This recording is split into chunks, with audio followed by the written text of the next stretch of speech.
40 ዓመት ሆነኝ፣ ገንዘብ አነሰኝ፣ ተስፋ ቆረጥኩ ለምትሉ እግዚአብሔር ጥበብ፣ እግዚአብሔር አስተምህሮት ያለውን መፍትሄ ዛሬ በሶስተኛው ፖድካስት እንጫወታለን። ሰላም ውድ አድማጮቼ፣ ወደ እግዚአብሔር የገንዘብ አስተዳደር ፖድካስት እንኳን በደህና መጡ።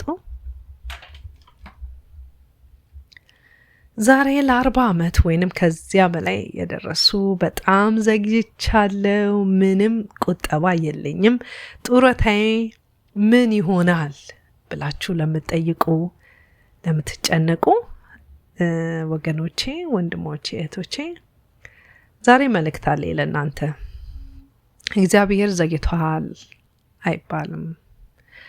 ዛሬ ለዚህ የሚሆን በጥበብ መጀመርን እናደርጋለን በማስተዋል።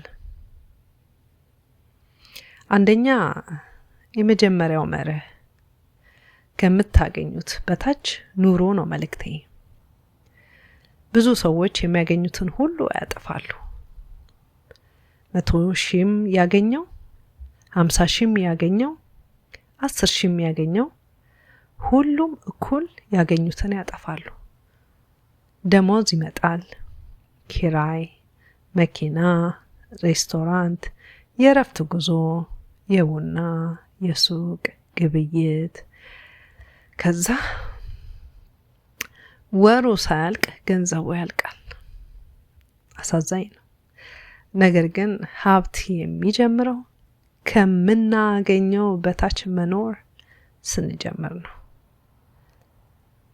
ምን ማለት ይሆን? እንዲህ ብለን እንጠይቅ። በየሳምንቱ ሬስቶራንት መሄድ ያስፈልጋል? በየቀኑ ውድ ቡና መግዛት ያስፈልጋል? በየዓመቱ ብዙ የእረፍት ጉዞ ያስፈልጋል ወይ ብለን እንጠይቅ። እነዚህን በመቀነስ የሚቀየር ገንዘብ ለወደፊት ሊሰራልን ይችላል። እግዚአብሔር ቃል የጠቢብ ቤት ውስጥ የተመረጠ ሀብት አለ፣ ሰነፍ ግን ያለውን ሁሉ ይበላል። ምሳሌ 21:20 ላይ እንዴት የሚገርም ቃል ነው። ሁለተኛው ገቢውን ማሳደግ ነው። ገቢያችሁን ማሳደግ መጨመር ነው። እንዴት? አንደኛ እግዚአብሔር በእጃችን ስራ በረከትን ይሰጣል ቃሉ እንደሚል።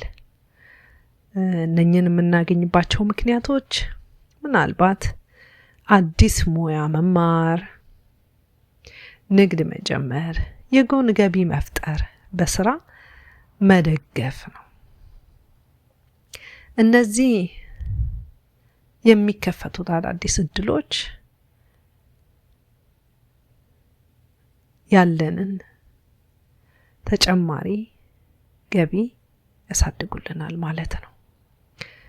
እግዚአብሔር ቃል እንደሚለው ያለማቋረጥ የሚሰሩ እቅዶች ወደ ብዛት ያመራሉ ይላል።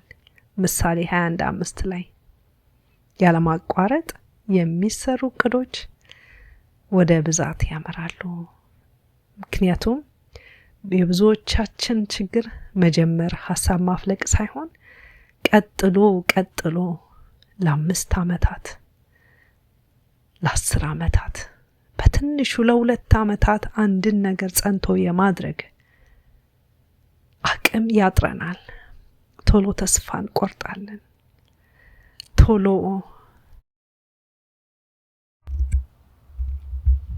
እና በመጨረሻም ልላችሁ የምፈልገው ምንድን ነው? 40 ዓመት ነኝ፣ 50 ዓመት ነኝ ወይ 60 ዓመት ነኝ ብንልም፣ አሁን ዛሬ በጣም ዘግይቻለሁ ብንልም ያ አይደለም መፍትሄው። መፍትሄው እነዚህ አሁን ያወራናቸውን ጥበቦች መጠቀም ነው። ዛሬውኑ መጀመር ነው። ምክንያቱም ከዚህ በኋላ 10 ዓመት ጠብቀን 70-80 ዓመት ከሚሞላን ዛሬውኑ 40ም ሆነ 50ም 60ም ሆነን 70ም ዓመት ሆነን ዜሮ አንድ እርምጃ የተራመድ ነው ስለሚሻል ሁል ጊዜ ጥበበኛ ሆነን መጀመር ነው። ካለን ኑሯችን ቀንሰን የተለያየ ተጨማሪ ስራዎች መስራት የምንችለው ሰርተን ነግደንም ቢሆን ወይንም ስጦታችንን ተጠቅመን አዲስ ጥበብ ነገር ጀምረን ማጠራቀም ሴቭ ማድረግ ለልጆቻችን ለሪታይርመንት ለሌሎች የምንሰጠው የምናካፍለው ዛሬ መጀመር በጣም መልካም ነው ይቻላል ብዬ ነው ማምነው። ምክንያቱም አስቡት በየትኛው አቅጣጫ የምናገኘው ደሞዝ የምናገኘው ገቢ እንደሚፈስ ማየት ማጥራት ያስፈልገናል። ትርፍ ከሆኑ የማይገባ ነገር ከሆኑ በጣም ሌግዠሪ ከሆኑ ለራሳችን ምቾት ብቻ ከሆኑ እነዚያን ቀንሰን ለወደፊት የሚሆነንን ማጠራቀም በጣም የእግዚአብሔር ጥበብ ነው ብዬ ነው ማምነው። ይሄንን ስንል ግን በአንድ ቀን በወራት ሀብት ይገነባል ማለት አይደለም። ቀስ ብሎ ራሱን እያሳደገ የምናስቀምጥበት ቦታ ቅድም እንደተናገርኩት ባንክ ቤት ያለንን ሁሉ ለ30 ዓመት ማስቀመጥ አይደለም። ዛሬ ያስቀመጥ ነው 30,000 ቢሆን 50,000 ቢሆን አንሶ ነው እንጂ የምናገኘው ባንክ በመቀመጡ ጨምሮ አድጎ አይገኝም። ይሄ የት ነው የተለያየ ኢንተረስት እየወለደ ወደፊት ለጡረታዬ ለሴቪንግ ለልጆቼ ወይንም ደግሞ ለአገሬ የምረዳው ብላችሁ የምትሉ ከሆነ ኮሙኒኬት ብታደርጉኝ በጣም ደስ ይለኛል። ብዙ አማራጮችንና መንገዶችን ሰጀስት ላረጋችሁ ልጠቁማችሁ እችላለሁ። ሌላው በመጨረሻ እነኚህን የተባባልናቸውን ነገሮች በታማኝነት ኮሚትድ ሆነን ደከመኝ ሰለቸኝ ሳንል ጠላት መጥቶ ሲያንገዳግደን ሁኔታዎች ሲያንገዳግዱን አለመቆም ልክ እንደ ነህምያ አታውርዱኝ ብለን ከወጣንበት በቃ ታግለን የመሰራት ያለበትን ነገር ማከናወን ይሄ ትልቅ ባህሪ ነው። በታማኝነት መስራት ከምናገኘው ገንዘብ በታች የኑሮ ሚንስ በታች መኖር በጣም መልካም ነው።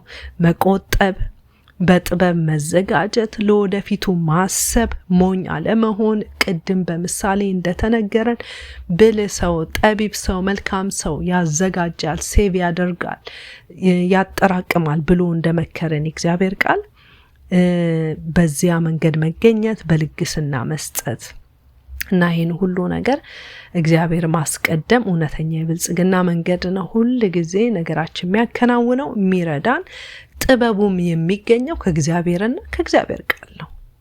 ገንዘባችን ጌታችን አይሁን፣ እኛ በእግዚአብሔር ጥበብ ገንዘባችንን እናስተዳድር ነው ምለው። የእግዚአብሔርን ገንዘብ ማስተዳደሪያ ወይንም ጋድ ማኒ ስቱዋርድሺፕ የተባለ ፖድካስት ነው። ይጠቅማል ካላችሁ ለሌሎች ደግሞ ወገኖች ሼር ብታረጉት ደግሞም አብራችሁ ለመማር ቤተሰብ ለመሆን የምትፈልጉ ሁሉ ኮንታክት ብታደርጉኝ በፈቀዳችሁት መንገድ በጣም ደስ ይለኛል። ምላሾቻችሁ ይጠቅሙናል ለመቀጠል ማለት ነው። እናመሰግናለን። መልካም ጊዜ ይሁንላችሁ። በሚቀጥለው የፖድካስት ፕሮግራም እስክንገናኝ መልካም ጊዜ